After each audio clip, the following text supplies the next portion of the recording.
Okay, we are just this increasing the domain of what Heisenberg's uncertainty rule. जो last lecture में Heisenberg's uncertainty rule कहा था, उसी के related हम आज कुछ पढ़ेंगे. Why electron don't exist inside the nucleus? This is an important question.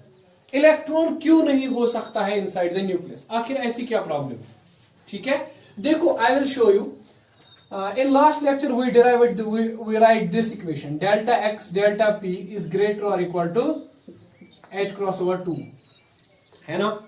Okay, we can write delta x, this is delta p, which is m delta v, which is greater or equal to h cross over 2. Okay, let us write h cross is nothing but it is, what is that? H cross is h by 2 pi. Okay, and it is called as reduced Planck's constant. Reduced Planck's constant.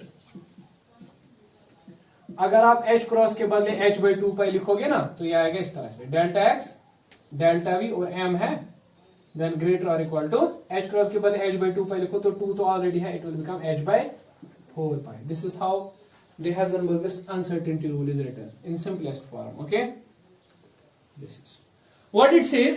ये क्या कहता है कि जो ये है error है momentum में, और एरर है पोजीशन में, the total multiplication of that error is always greater और equal to h cross by 2.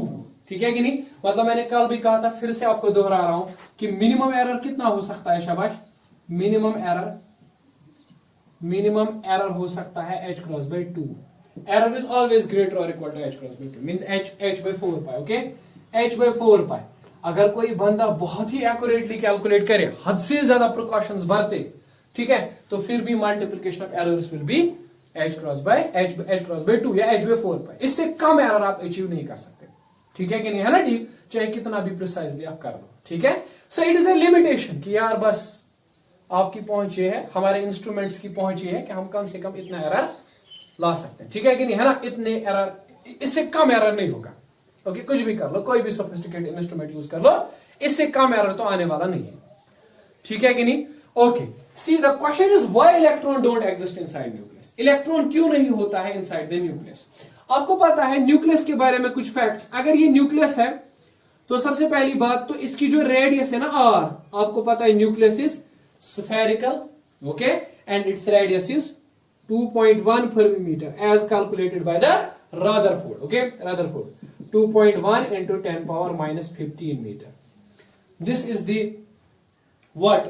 This is the radius of this nucleus. Okay, ठीक है. तो आपको अगर इलेक्ट्रॉन होता न्यूक्लियस में, नहीं होता है यार, लेकिन मैं बोलूं अगर होता तो इसी एरिया के, इसी वॉल्यूम के अंदर, इसी रेडियस के अंदर होता है ना? ठीक, मतलब यहां कहीं पे होता या यहां कहीं पे होता. Okay, if electron was present. So what is the maximum error in position? अगर कोई बंदा गलत ही मेजर करता है पोजीशन को, चलो उसने टोटली गलत किया, तो कितना एरर उसको आ सकता है मैक्सिमम? यहां से यहां तक ये 2.1 fermimeter मैक्सिमम एरर आ सकता है. 2.1 into 10 to the power minus 15 meter. ठीक है कि नहीं? है ना? ठीक, ये एरर आ सकता है ना?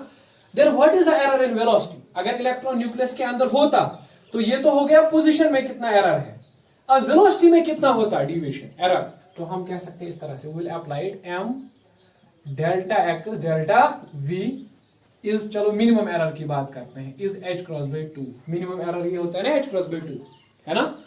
तो हम ऐसे लिख सकते हैं, delta v is equal to h cross by 2 delta x and then m. तो delta v is equal to h cross का मतलब है h by 4 pi, h by 4 pi delta x and then m. तो delta v is h का value 6.625 into 10 to the power minus 34 divide by 4 is 4, pi का है 3.14, delta x is 2.1 fermimeter, which means 2.1 into 10 power minus 15, and then m is 9.1 into 10 to the power minus 31. Okay, see whatever is the calculations, जो भी calculations यहाँ पे है, मैं सबको नहीं करूंगा. I will just check the order of this number, जो यहाँ पे फाइनली मुझे वेलोसिटी मिलेगी. ऑर्डर, ओके, इसको छोड़ दो तो ये 10 to the power minus 34 है ना? डिवाइड में ये पावर्स कितने हैं? 15 और 31 को जोड़ लो तो 46 है ना? तो ये आएगा 10 power minus 46, है ना? ठीक, और कुछ, तो ये क्या आएगा, it will be 10 to the power -34 multiplied by 10 power 46. Then what is the error? What is that equal to?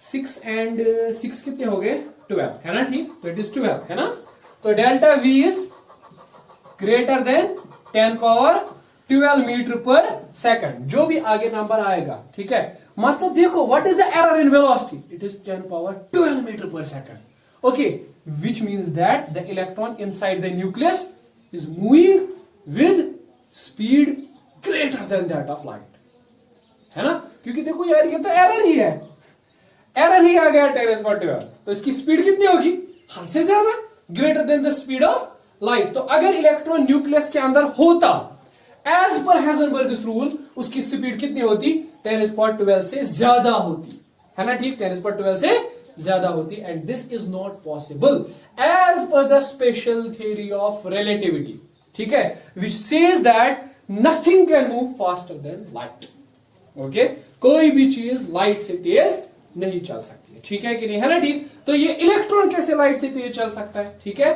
सो इसका मतलब ये है कि इलेक्ट्रॉन न्यूक्लियस के अंदर होता ही नहीं है, ठीक है, so which is violation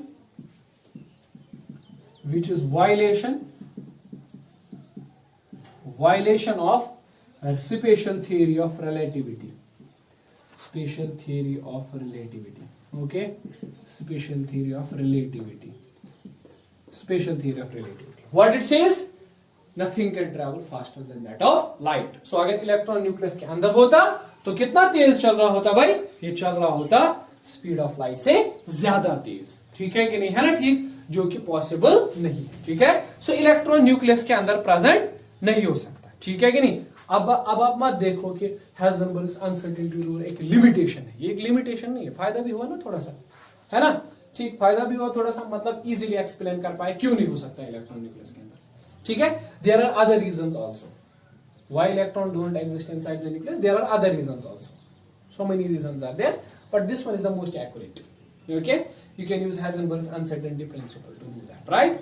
So Heisenberg's uncertainty principle simply is कि position and momentum cannot be calculated simultaneously, position and momentum cannot be calculated simultaneously, ठीक है, these two quantities are called as non-commutative quantities, क्या बोलते हैं, non-commutative, जो simultaneously नहीं major किए जा सकते, उनको क्वांटम में, क्वांटम फिजिक्स में नॉन कम्यूटेटिव क्वांटिटीज बोला जाता है, non commutative quantities, and if I use the language properly then this is called as Heisenberg's uncertainty rule first, there is other uncertainty rule, which second uncertainty rule, energy and time uncertainty, ठीक है, वो मैं यहाँ पे discuss नहीं करता, ठीक है, आप यहाँ पे इतना याद रखो, these are non commutative quantities, okay, वो क्वांटिटी जो साइमल्टेनियसली मेजर नहीं की जा सकती, ठीक है कि नहीं, आपके विजन को बड़ा कर रहा हूं, ये बोल रहा हूं कि खाली मोमेंटम और पोजीशन ऐसी क्वांटिटीज नहीं है, there are other quantities also, ठीक है, जो कि नॉन कम्यूटेटिव है, ठीक, जो एक साथ मेजर नहीं हो सकती, energy and time can not be measured simultaneously,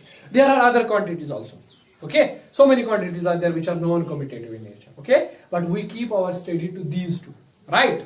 So अब ये पढ़ने का फायदा क्या हुआ, वो ये कि अगर हम पोजीशन और मोमेंटम को साइमल्टेनियसली मेजर ही नहीं कर सकते, एज पर बोहर्स मॉडल हमने पोजीशन भी कैलकुलेट कर ली, okay, you remember the shell distance of electron from the shell, that is r0 into 0 r0 into n square angstrom, first shell में, दूसरे शेल में, तीसरे शेल में, ठीक है, इलेक्ट्रॉन किस तरह से घूम रहे हैं, if you remember this one was the relation, r is equal to r0 into n square angstrom, है ना, r0 का वैल्यू 0.53 एंगस्ट्रॉम, ठीक है, राइट, तो मतलब ये हो गई ना position of electron around the nucleus, at the same time उन्होंने वेलोसिटी भी कैलकुलेट करके दी थी, and that was v0 is equal to v0 into n, है ना, ठीक थी ना।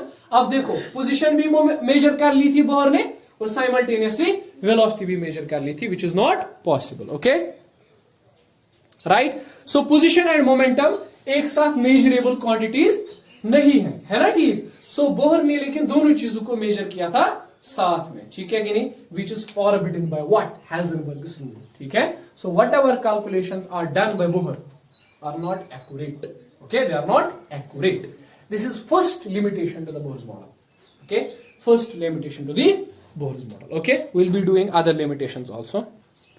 देखो दूसरी लिमिटेशन, बोहर मॉडल की दूसरी लिमिटेशन वो ये कि it is applicable to hydrogen and hydrogen like species only, hydrogen like species only. Bohr's model खाली हाइड्रोजन एटम के लिए एप्लीकेबल है और उन एटम्स के लिए जो हाइड्रोजन के जैसे हैं, हाइड्रोजन के जैसे हैं। अब बोलोगे हाइड्रोजन के जैसा कौन है? वो सारे एटम्स, वो सारे सिस्टम्स जिनमें एक ही इलेक्ट्रॉन होता है, वहां पर बोहर्स मॉडल फिट बैठता है। ठीक है कि नहीं? है ना ठीक? So that is one electron system.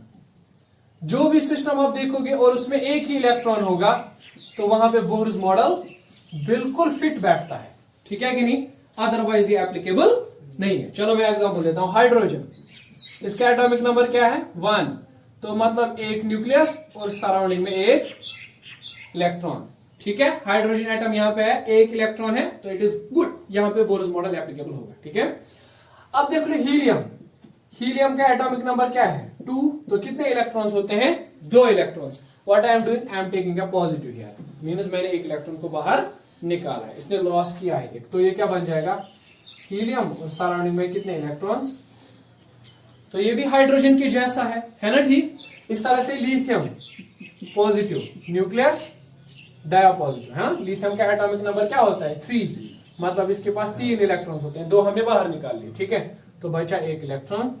ठीक है, इस तरह से बेरिलियम, ठीक है, ट्रायोपॉजिटिव, 4 इलेक्ट्रॉन्स होते हैं इसके पास टोटल, हमने 3 बाहर निकाल लिए, तो बचा ये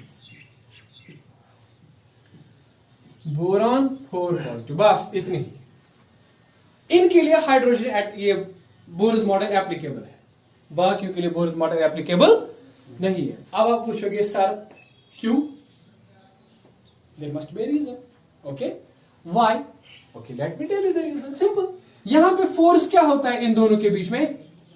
this force F is 1/4 pi epsilon naught Z square by R square होता है ना यही। ठीक है, लेकिन अगर न्यूक्लियस के अराउंड में एक इलेक्ट्रॉन ना हो, एक से ज्यादा हो, तो क्या होगा?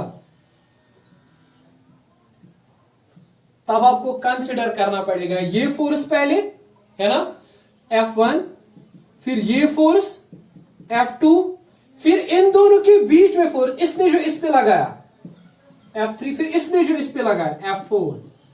Problem becomes complicated. ओके, आप यहां पे 4 फोर्सेस को कंसिडर करोगे। अगर तीसरा इलेक्ट्रॉन होगा, ठीक है, और फोर्सेस बढ़ेंगे। लेकिन बोहर्स मॉडल ने तो ऐसा कुछ कहा नहीं। उन्होंने कहा कि अगर 2 इलेक्ट्रॉन्स होंगे तो सम ऑफ फोर्सेस ले लेना है वहां पे। उन्होंने कहा कि अगर 2 से ज्यादा एक से ज्यादा इलेक्ट्रॉन होंगे तब ये वाली चीज करना आप। उन्होंने ऐसा कुछ नहीं कहा, है ना ठीक? तो बोहर्स मॉडल इन एक्स्ट्रा इंटरेक्शंस को कंसिडर नहीं कर रहा है।